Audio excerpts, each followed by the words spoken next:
My name's Andrew Hall and I'm an associate at Tweedale. I'm just going to give you a bit of a background about us, just so you can understand this perspective that we're coming at this from as a small to medium based company, just sort of embarking now on adopting new technologies and new working processes.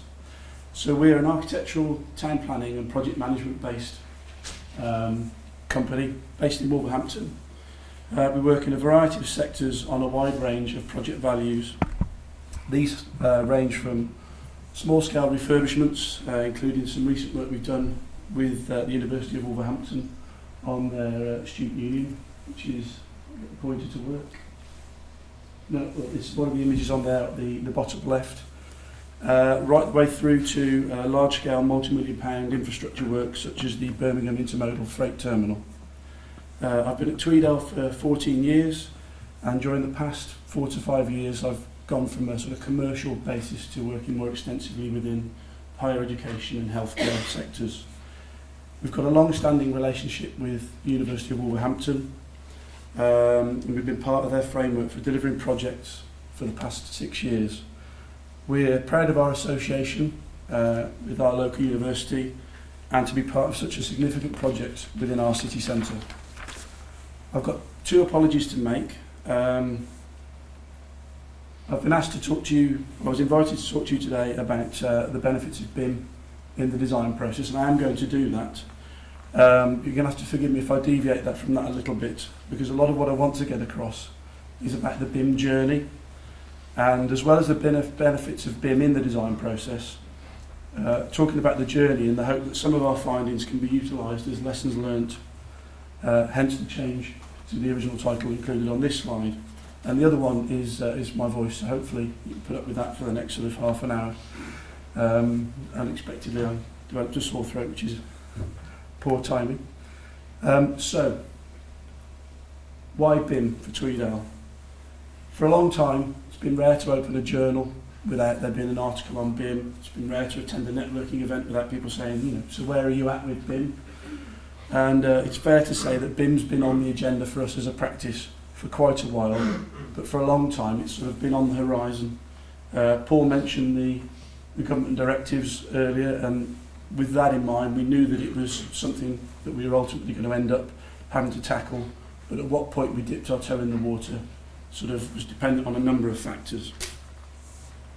Our history in terms of 3D modelling is that as a practice we were already using BIM compatible software in the form of ArchiCAD. However, the majority of our output was in AutoCAD and SketchUp, and the use of 3D models was purely for the purposes of reviewing and demonstrating the architectural design of our projects. That is to say that the model was not used to produce working drawings or as part of a coordination process. It was more of a way of giving somebody an illustration of the way the building would look or a room might appear. So typical examples of this you see here is a small schools project, and that's a typical model we would produce in SketchUp. That's actually the completed phase 1, and now that we're moving into the use of Revit, that's now phase 2, and that's been modelled within Revit. And then this is a commercial development we produced in ArchiCAD, but these were purely generated for the aim of illustrating the design. So we had an extensive background knowledge and set of skills related to 3D modelling, but not BIM, and we'll come on to the differences later on. So what is it that brought us to the table? Initially it was our inclusion in the Constructing Birmingham framework. We've already referenced the government targets that Paul mentioned earlier, and we were obviously interested in improved productivity and efficiency that was available from the Bim authoring software. So at the point in time where we were involved in the framework, we spent a significant amount of money upgrading our hardware so that our computers were able to run BIM software. As a result of the initial requirements of the framework and a bit of research we've done ourselves, we opted to go with Revit as our format for producing BIM compatible models. And we started a sort of a program then of investment in staff training, purchases of software licenses. And to put that into perspective, you're looking at a cost of around about £10,000 per member of staff for a practice of our size to roll that out, purchasing hardware, software licenses and training. And that doesn't include ongoing costs such as additional subscriptions and further training to make sure that we stay up to date. So rather than being a wholesale changeover, the rollout of Revit within our office was initially phased. Now it turned out that the first 3 projects on the framework didn't require us to model the buildings. The requirement was dropped. So whilst I was very keen for us to get on with it, jump in with both feet and start developing our skills, we had an important decision to make. And what you have to understand is that the initial take-up of this type of technology requires time to develop staff, training, skills, and it's a while before you become proficient in its use. Now the first project we encountered was a listed building, very intricately detailed, and it was a refurbishment job. So whilst I was pushing to spend a bit more time to develop our skills in that, unfortunately in that battle I lost. So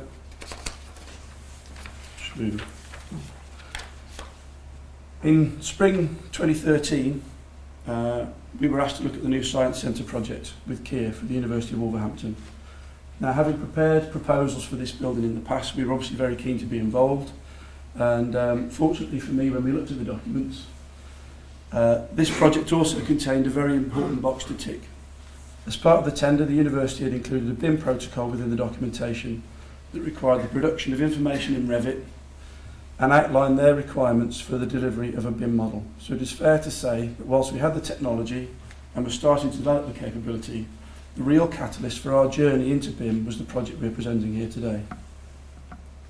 Bim and Tweedale. At this point, it's probably worth pointing out what BIM sort of means to me as an architect and to Tweedale at this point in time.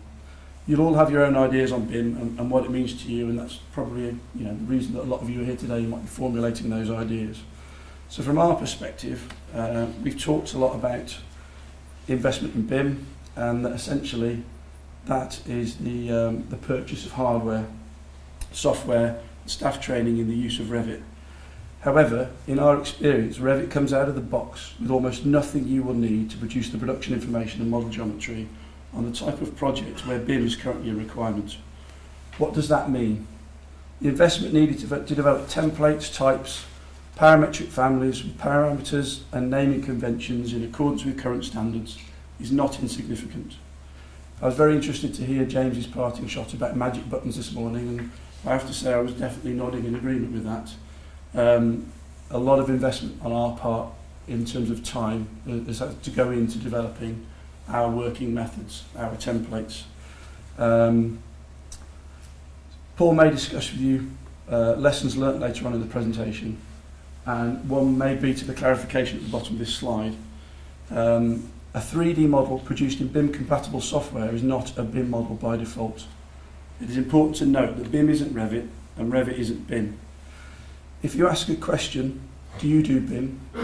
You should be looking for a better response than yes, we use Revit. ArchiCAD, MicroStation and Revit are BIM authoring tools and form a part of a more holistic process, and again that's something that James talked about earlier on, BIM being a process rather than a magic piece of software. So to talk about that, put that in a bit more perspective, we can and do collaborate with other designers using Revit as a common platform without any client requirement for BIM. What is missing is the I in BIM, which is information. So that is not to say that the models on this screen here, or the view that I'm showing you there, do not contain any information. However, because this particular project didn't have a specific BIM requirement from the client, the format, content and extent of the information was not agreed. So going back again to what James said earlier, you have to assess what the benefits are. So we're using as a design team Revit to our benefit to coordinate, check for clashes, to produce drawings efficiently. There is no targeted end goal for an ongoing model for the use of O&M purposes.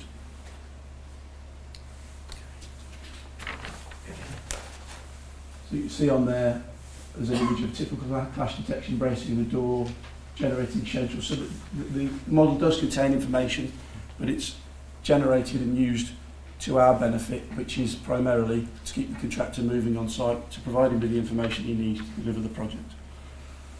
Once you're set up with Revit, it's a fantastic tool, and it really comes into its own when scheduling. So although this wasn't targeted at generating information, the scheduling power of this model, it really does come into its own. Now, a phrase that I've used within the office is that BIM doesn't make you a better communicator. What it does do is enable you to review the design in 3 dimensions, which makes it a much more powerful tool than traditional 2-dimensional coordination. So using the hard clash detection functions within the software, theoretically, you're not reliant on eagle-eyed members of staff. Instead, you can review a report generated by the software. Now, this morning's presentation is on construction value of 40 million. We're talking about a project here which is 12 million, but we were still, when we first run the clash detection exercises, generating thousands of clashes. And there is a lot of sort of filtering that has to go into that because of the way that the model's set up, and James talked about that earlier on. So I'm not going to elaborate too much on that. Just moving along there. So in addition to the hard clash detection, we do a visual inspection. And what you can see there is our typical reporting format. So we'll review the building. As James pointed out, there might be things that don't clash, they're just positioned incorrectly. And we generate that report, that's circulated to the design team with a series of actions on it, and then we follow that up at the next BIM meeting and ensure that that's being worked back into the model. And finally, just an enlarged detail there, that's a clash that was generated by some structure that supports not only the guarding at roof level, but also supports the solar shading at the top level there. And that was sort of discovered out of sequence. So within our BIM implementation plan, we run clash detection. Before the next round of that, we obviously discovered there'd been a change to the engineer's design, and we were able to communicate through the use of the 3D views from the model to the rest of the design team the changes that need to be made. So we'll talk about the journey now. So when Paul informed Kumar and I that we'd been kindly volunteered to take part in this presentation, the phrase that stuck in my mind most was warts and all. It's the phrase that Paul's already used. I'm sure we've been to many slick presentations where BIM is sold as the all-singing, all-dancing answer to everyone's prayers. And what excited me about the invitation to speak today was the opportunity to talk about the how as much as the what, or as what we're terming it here, the journey. So here we see members of the team engaging in an ongoing process of collaboration that started at the beginning of the contract to develop the University of Wolverhampton's BIM protocol into a BIM implementation and execution plan. And that involved the development of data sets and level of detail matrix, which are also referenced here on this slide. So obviously, with all of this in place, things like this don't happen. Site clashes between structure and M&E services, as would happen here when the duct is installed through the builder's work hole, are a thing of the past. So from our perspective, where did the journey start? The Stage D design had been developed in a 3D model created by the architects that were working pre-handover to the contractors team. And this was essentially a design model only. Whilst there had been coordination between the consultants within that original team, this hadn't occurred in a true coordinated BIM model. So whilst our task was to continue a developed design, from a BIM perspective, we were on the back foot. Hence the use of an escarpment to describe the journey. A lot of information and modelling had to be developed very quickly at the beginning of the project. So after a lengthy tender process, where we'd assisted Kier in winning the job, we received confirmation that they were the successful bidders, and knowing the programme implications, we began to design alongside the engineer with a view to meeting the first critical deadline on the initial steep incline, which is ordering the steel. So that last slide was a little bit optimistic, because in reality this is a very complex project, and we'll talk more on that later. The following slides illustrate the development of the model from 2D Stage D information, and through this process hopefully I can talk to you about the nature of the project and some of the issues that we faced. So this first image shows the existing building upon which the project is based. What you see here is a 3D model of the building post-demolition. Now, as you can see from these photographs, and as Paul has illustrated in setting the scene earlier, there was a lot more to the building at the point where Kier entered into contract with the university. So at the beginning of the project, you might ask, why haven't we modelled all of it? We had two-dimensional survey information and a 3D model wasn't available. So the building could have been scanned by the client, or it could have been a requirement of the contractor to scan the building and generate a 3D model from that. Equally, we could have taken it upon ourselves as a team to go through that process anyway. Now at the time I was a little bit concerned that neither a 3D survey was available nor subsequently procured. However, I believe the route chosen makes sense in this instance. So a 3D scan of the building could have taken place, as I've said, but you have single and two-storey elements that are going to be demolished, two complete facades that are coming off, all of the ceilings, all of the internal walls and all of the surfaces are coming out. So that survey would have given us information that would have helped us to schedule the demolitions, but it would have told us nothing about the underlying structure that we had to coordinate with. So what we did instead was model the existing building in its post-demolition state on the basis of an accurate two-dimensional survey. The demolition process continued to run on the basis of the traditional 2D demolition drawings, and our model was developed and enhanced through the demolition process with supplementary survey information from site. So as you can see here, we were opening up walls to see where the cavities were, what thicknesses they were, uncovering structure, and this survey information was then fed back into our model. And an example of this is the sort of information we were getting back from site on soffit levels for beams, positions of columns, coordinates, and then that gets fed back into our basic model. So that was a continuing process. As they were uncovering the building, we were enhancing the model and making sure, as well as we could, that was coordinating with the design. So these images illustrate the development of the model as the building and envelope and structure are coordinated. So you've seen a lot of these images if you've been to big presentations. That's the development of the envelope, coordinated with the structure. That's the structural model. That's the very complex M&E that goes into a science centre.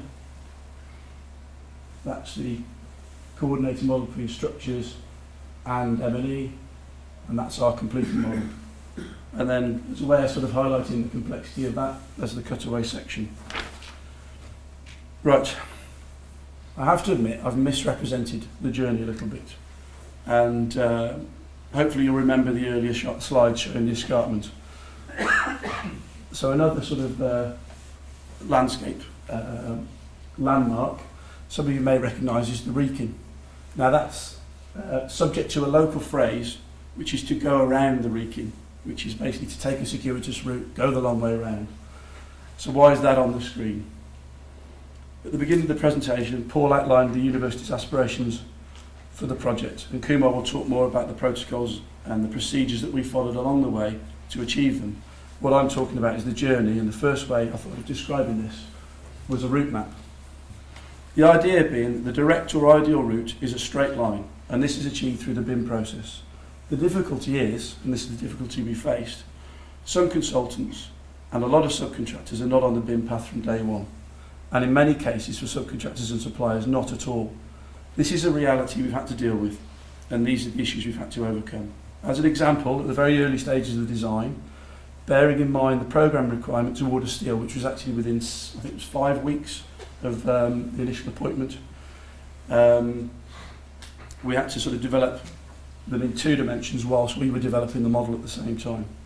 So I was working with the engineer to set out the basic form of the building, grids, main structure, and the model was being developed by our team, and the engineer was then working in a non-Revit platform initially to design the frame and test it, and then there was a period of time where that information was brought into Revit and we were able to coordinate them. So what you see at the beginning is we're slightly off the path because we're having to develop our model and keep the engineer fed with information. The engineer is slightly off the path because he's designed the frame in a different package initially, and then those 2 lines converge.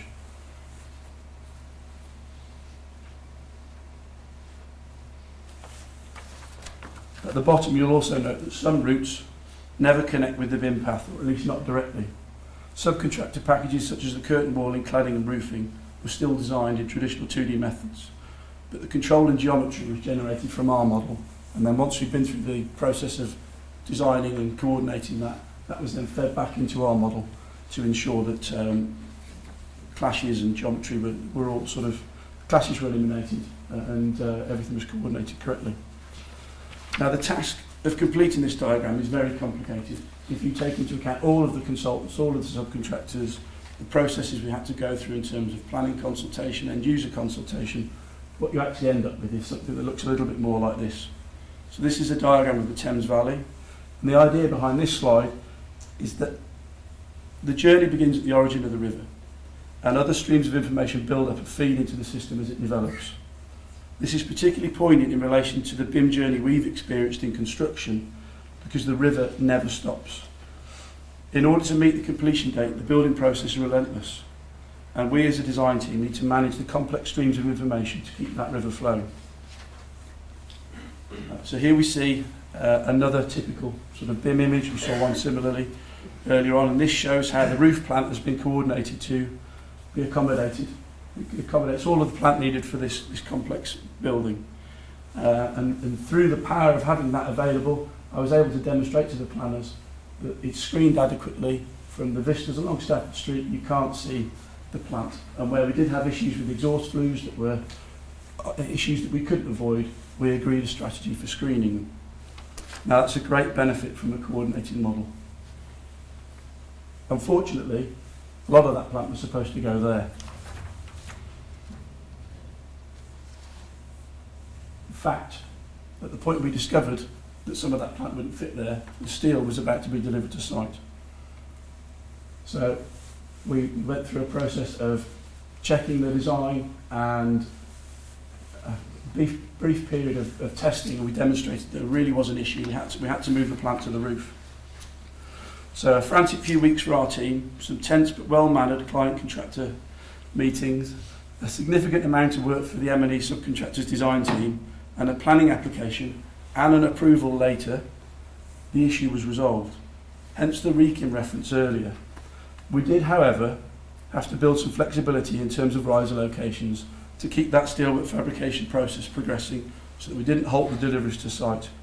And whilst the design was finalised, we did uncover some removable obstructions. Remember this one? Yes, it happened, and it happened on a BIM project. If the original design had been given the opportunity to be tested in a coordinated 3D model environment, the issues over plant room sizes could have been picked up much sooner. Now you could argue that the tendering contractors could have spotted this issue during the tender stage. However, given the status of the tender documents at stage D and the fact that up to 6 contractors were going to be going to 2 to 3 subcontractors to price, I would ask the question, is it reasonable to think that potentially 18 subcontractors are going to rerun the design and coordinate with the rest of their bidding team on a speculative bid with a tight deadline? In the end, we overcame the issue with the plant room, and some of the lower level issues, such as this one, were resolved. So we went back in and we talked to the engineer, and we were able to omit some of the bracing, and then where we didn't, there's a bit of coordination there, and we're relocating the duct so that it doesn't clash with that. But this really is food for thought when engaging in a project of similar complexity. So, engagement through the design process. One of the many tributaries feeding into my journey's route map, which is to mix all of my metaphors, was the FF&E package on this project. This is an important one to discuss. It is such a critical item on a project of this nature, and it is a good way of demonstrating the development of the model and the use of the model in the engagement process with the end users. So what you see here is the initial image on the slide is our model, circa sort of August last year. It's now been developed further. We've got basic wall types in there. We've added a ceiling in there. And what we've got there, you can see, are what we call placeholders. And that sort of level of detail, level 1. So that's basic geometry. We know what's going in there. We know that it's that big. We can now coordinate M&E services. We can now check the circulation routes around it, but we don't have the detailed 3D geometry. Further development of the model still, but we've still got placeholders in place. And what's happening at this point is that Kia have decided that because it's such a critical package, the FF&E designers are going to model the FF&E items so that we can thoroughly check them in terms of coordination and make sure that's what the end users are actually after. And what you see there is the same view, but that now includes the subcontractor's model with the detailed FF&E package included.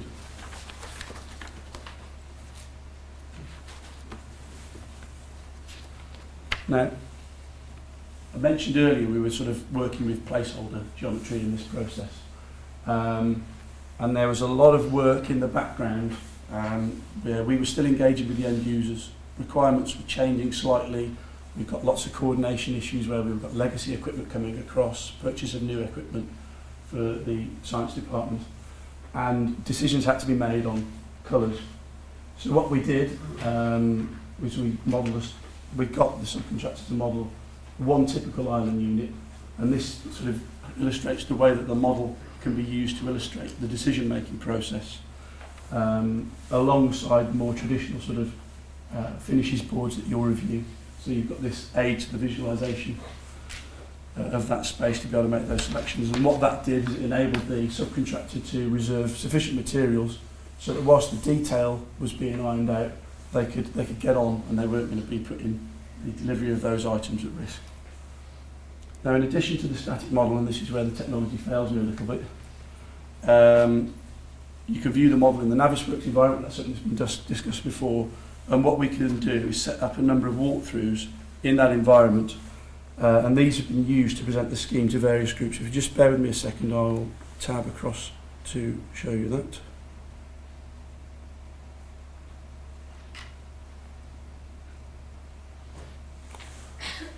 So these videos have been used for a number of events. The university have had sort of dinners and evenings where delegates have been in to see the new developments.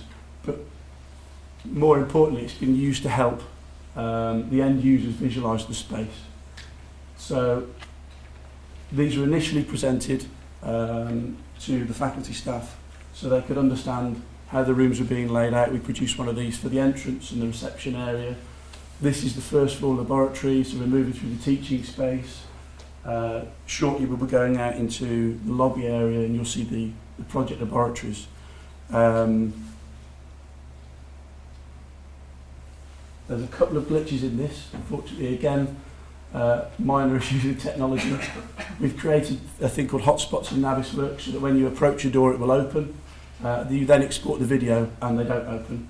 We know how to get round that now, but we discovered that at 5:30 on Friday, hence. You'll see in a minute there's a little bit of a pause, the door doesn't open and then we just go through it anyway.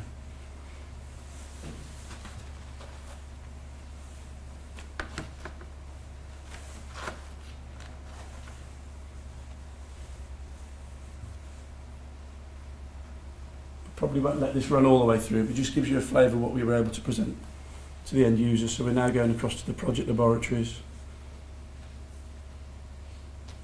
And it's, yeah.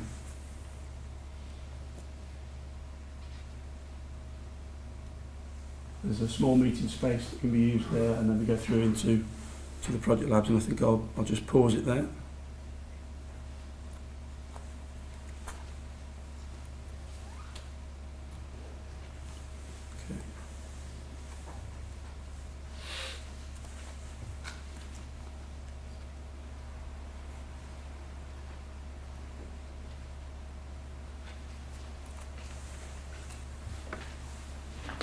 Okay. At the presentation to the faculty staff, we showcased the model in the form of 3D DWF files. These can be reviewed in Autodesk 360 and Design Review and are made available to the end users to view on a free viewer that can be downloaded to your PC, laptop or tablet device. Within this environment, objects can be selected and the parametric data contained in the object can be reviewed. There's just some static images of that visible on the screen. Now, in addition to this sort of engagement where we're trying to iron out any wrinkles in the layout of laboratory furniture, we're also able to communicate the development of the building through the programme. So here you see the building pre-demolition stage. Now, obviously, we didn't model the entire building, so the bits that were to be demolished are represented there as translucent within the image. That's the building at the end of the demolition phase. Phase 1 of the steelwork erection, and there's some photographs from site to show the appearance of the building at the same time. Phase 2, steelwork, that's the main frame completed. That is the installation of the carrier panels, the GRC at low level, in anticipation of the range screen cladding that will be going on, possibly even starting this week. That's pretty much as the building looks today. That's how it will look at the end of the phase 1 works. Now, at the end of phase 1, the ground and first floor will be open and available to staff and students, and the fit out of the remaining floors will continue. So there's a coordination issue that requires communication. So these will now be developed to show internal views of the model, to be able to illustrate to people what bits of the building will be open, what are the safe routes, and Kumar will also show you how this has been used in the construction process for site induction purposes as well, and the benefits that gives you when training staff on site. Okay, so this is the journey's end, and it's the I in BIM. So I'm not going to labour this point, but it's important to note that the I in BIM is the true difference between a 3D model and a BIM model. So whilst I've focused on the development of the model and its use in the design as a design collaboration tool, Kumar's now going to talk to you in more detail about how this information is developed and delivered as part of the model in a format that can be targeted to meet the requirements of the end user and operator. Thank you very much.